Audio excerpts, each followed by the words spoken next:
If you lose credibility by just admitting fault, then you didn't have any in the first place.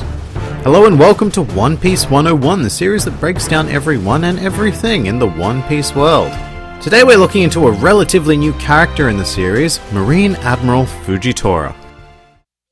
After the events of the Paramount War, the One Piece story experienced a 2-year time skip, and when the audience rejoined the world, several key powers had changed, one of which is Fujitora, who in 2 years had been drafted into the Marines and rose rapidly to the rank of Admiral.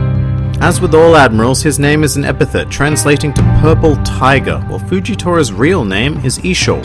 While Fujitora has only appeared in a single arc, that arc did last 2 years, so we got to see quite a bit of him. He was dispatched to Dressrosa by the new Fleet Admiral Sakazuki in order to deal with the threat of Monkey D. Luffy and Trafalgar Law, who had targeted one of the 7 warlords of the sea, Doflamingo. And this brings up an immediate conflict of character. Fujitora's unique sense of justice has led him to the conclusion that the 7 warlords are a perversion of justice and should be abolished. So while he originally did assist Doflamingo on Dressrosa, he expressed genuine disgust at having to do so. Later on, he did eventually decide to allow Luffy to beat the warlord, forwarding his own agenda. More accurately, he decided to bet on Luffy's victory, and that is an important distinction because his love of gambling is a big part of Fujitora's character. He enjoys regular gambling activities such as roulette, but he also makes gambles in combat, sometimes endangering the safety of others. That isn't to say that he's reckless, he's actually fairly responsible and confident in his own abilities, but he is willing to take risks where he can see potential benefits. As an admiral, he's quite laid back and calm, sort of a mix of Aokiji and Kizaru's attitudes. He's also the only admiral so far to be shown with quite a rich sense of humour. All in all, Fujitora doesn't fall into the box of classic antagonist. And by now, you'll probably have noticed that Fujitora is blind. And this is, oddly enough, more than likely the reason why he is so happy-go-lucky. At some point in his life, Fujitora chose to blind himself because he was tired of seeing all of the evil in the world. However, he does later come to regret this decision at the end of the Dressrosa arc, as he ponders over what kind of person Monkey D. Luffy looks like. Now, it needs to be noted that his blindness in no way makes him weak.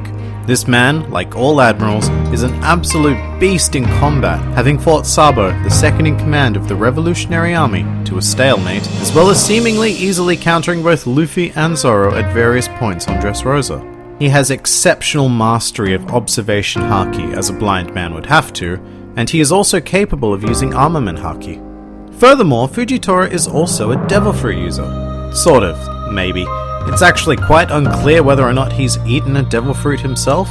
And what I mean by that is Fujitora seems to have powers relating to gravity as the result of an unnamed devil fruit. However, he seems only to use this power through his sword.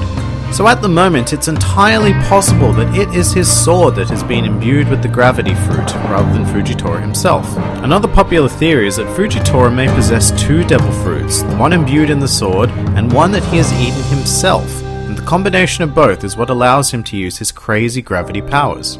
Whatever the case may be, he is capable of immense destruction. But he's a nice guy all in all. I honestly see him more of an ally as I do an enemy, kind of like Smoko or Aokiji. And Fujitora is generally interested in the well-being of the citizens of the world. He went so far as to make a formal apology on behalf of the Marines to King Riku for the actions of Doflamingo while in his position as Warlord of the Sea. He also has no problem standing his ground if a particular decision doesn't align with his own personal sense of justice, which was made clear by his heated argument with Fleet Admiral Sakazuki after Fujitora allowed Luffy and Law to escape Dressrosa. In conclusion, Fujitora is a positive force in the One Piece world. He's a character who shows a lot of promise as well as retains a fair bit of mystery, and I look forward to his reappearance in the series. Some more fun facts about Fujitora. As with all of the admirals, Fujitora's design is based on a prominent Japanese actor, in this case Shintaro Katsu, who is best known for his role in the classic Zatoichi films. Fujitora's design even goes a step further and borrows heavily from the character of the blind swordsman. Fujitora and Smoker appear to be on familiar terms, as at some point during the 2-year time skip, Smoker informed him of the events of Alabasta, as well as vented his frustration with the world government. In One Piece Pirate Warriors 3, Fujitora is one of the rare characters who cannot be turned to stone by Boa Hancock's devil fruit powers. This makes perfect sense as he's blind and in no way aware of her beauty, although it has yet to be confirmed in canon material if this is indeed the case. And finally, a truly useless fact: Fujitora's favourite food appears to be soba noodles. And that about does it for Admiral Fujitora. If you enjoyed this video, then please feel free to like, favourite or subscribe, and comment with who, what or where you'd like to see featured in the next One Piece 101.